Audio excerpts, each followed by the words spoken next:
Good morning, traders. Steve Ganz here, and I wanted to share a paper trade, a concept trade with you, something that kind of illustrates the type of thing that I tend to look for many times in a trade, specifically in this case in an iron condor. So what's really interesting here is I found this 1-point wide iron condor in Walmart.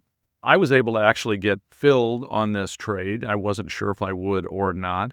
But the thing I really like about this is the reward to risk ratio. In this case, this trade has a max loss of $34.50, $35, again, depending upon an ultimate fill someone would get, and then a net credit that I'd be taking in this case of $66. So that's almost a 2-to-1 reward to risk ratio. This trade expires this Friday on the 6th. So, of course, what I need to have happen in this trade is I need to have Walmart go ahead and stay within a fairly narrow range. Now, let me go ahead and just save this trade here, and I'll share the link to the trade down below. So we'll go ahead and save that trade, and I'll copy that link, share it with everyone. But I also, looking at Walmart, so we're right around that $100 range. What I like about the $100 range is that when you get into this particular range, $100 or those big round numbers many times can be a bit of a battleground.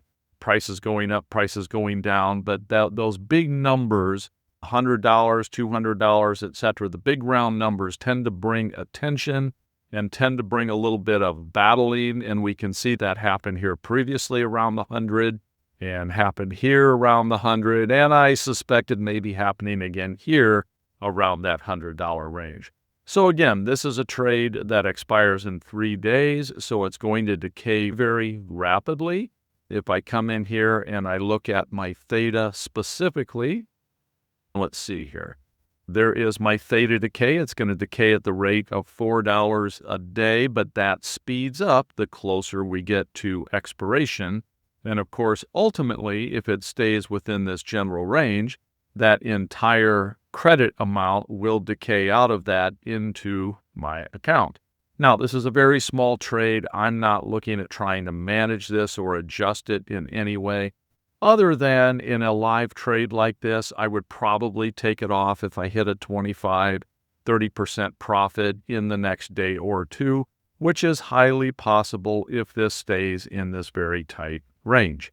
Some people may take it all the way to expiration. The thing you have to recognize if you're taking something to expiration, if I move this out to expiration, look at that dark green line, this T0 line. It gets pretty steep at certain points to where I might have a nice amount of profit in that trade. But if this thing drifts 50 cents one direction or 50 cents the other direction, that profit can disappear in a hurry. So I need to just be aware of that if I am planning on taking this closer to expiration. So anyhow, just wanted to share this general concept trade. Again, look for the link down below. Click that link and it will automatically open up a paper trade for you in OptionStrat. You do not need to have an account. And this will show you what this trade looks like. And then you could come in and play with it and model it however you like. Then just hit that Save Trade button and now you'll have a saved paper trade as well. Take care, everyone. See you later.